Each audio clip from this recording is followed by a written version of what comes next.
What knowledge and experience that a police officer has over a number of years going through the rank structure, and you learn at each rank. How is someone from private sector ever going to apply that into the policing world? You see, what they're doing is they're going to bring in new skills, new ideas, new ways of thinking. This leading businesswoman and this former policeman are not, you might think, the most natural fit.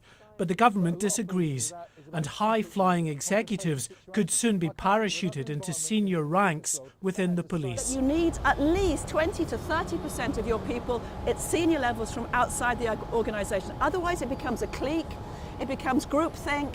It is the management of critical incidents, like those involving firearms or public disorder, which causes opponents of the government's proposals most alarm. Such incidents, they say, require commanders with proper experience, who often have to make life and death decisions. The same risk, is there? There's not the same risk in managing the groceries in a supermarket with someone holding a knife or a gun to somebody. Yeah, running an oil platform is as risky as doing a police job. I accept that's risky, but under the government's proposals, some top candidates would be allowed direct entry to the police at superintendent level. Those joining as constables who show exceptional skills would also be able to rise to inspector within 3 years.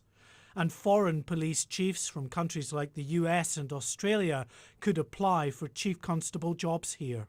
We want the best people in our police force. It's an extremely important public service.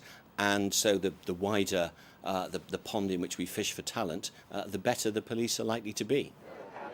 Former New York Police Chief Bill Bratton expressed an interest in Scotland Yard's top job the last time it was up for grabs, but was excluded because he wasn't a British citizen. He'll be free to apply in future. There is a pool of dedicated, skilled and highly trained officers in the police service now who can progress through the ranks and become very fine leaders of the police service in future. I don't quite understand the argument why we'd be looking elsewhere. Ministers are determined to push through this fundamental change in police recruitment, but it's highly unlikely they'll convince those who fear inexperienced commanders could leave the public at risk. Mark White, Sky News.